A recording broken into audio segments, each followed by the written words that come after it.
Okay. અમે વઢવાણ જીઆઈડીસીની અંદર ઉદ્યોગ તરીકે અમારી પોતાની ફરજ ઉદ્યોગકાર તરીકે અમારી પોતાની અહીંયા ફેક્ટરી આવેલી છે અને છેલ્લા મારા લગભગ 11 વર્ષથી હું અહીંયા પોતે ફેક્ટરી ધરાવું છું.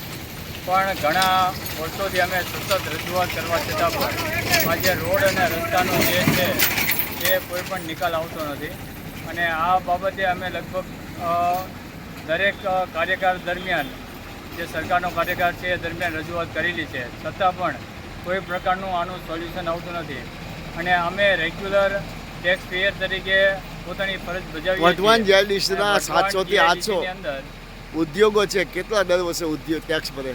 અહીંયા લગભગ સાહેબ જોવા જઈએ તો દર વર્ષે 80 થી 90 કરોડ રૂપિયા અહીંયા જીએસટી તરીકે અમારું ચલણ ભરાતું હોય છે અને લગભગ 800 થી વધારે ઉદ્યોગકાર અહીંયા પોતાનું કાર્યરત છે.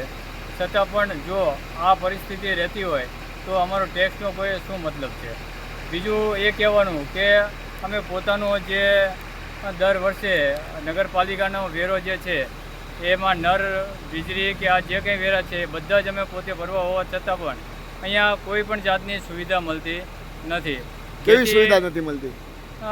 પાણીની સુવિધા નથી. અત્યારે તમે રોડ રસ્તા જુઓ તો લગભગ અડધો ફૂટ જેટલા ખાડા છે અને આની અંદર અમને એટલો બધી તકલીફ પડે છે કે બહારના જે કામ કરવા આવનારા વ્યક્તિઓ અથવા તો જે બહારના ઉદ્યોગપતિઓ અમારી મુલાકાત લેતો હોય એ પણ અહીંયા આવતા અચકાય અને અમારા ઉદ્યોગને હે ને સદંતર અહીંયા મોટાભાઈ, રોડ રસ્તાની હાલત ખરાબ હોવાના કારણે ઉદ્યોગકારોને કેવા પ્રકારનું નુકસાન થાય છે?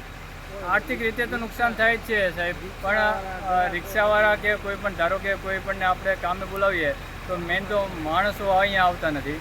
બીજું જોવા જઈએ તો અહીંના જે કંઈ ટૂંકમાં બહારના વેપારીઓ અમારી મુલાકાત લેતા હોય તો એ પણ અહીંયા આવતા નથી કારણ કે આ રોડ રસ્તા જોઈને અમારા વઢવાણ જીઆઈડીસીના ઉદ્યોગકારો દર વર્ષે મહાનગરપાલિકાને કેટલા રૂપિયાનો ટેક્સ ભરે? 80 થી 90 કરોડનો અમારે અહીંયા આ વસાહતનો ગણીએ તો 80 થી 90 કરોડ અને જો આખી વસાહતનો ગણવા જઈએ તો 600 થી 700 કરોડ રૂપિયા જીએસટી ટેક્સ પેટે અમે ભરીએ છીએ.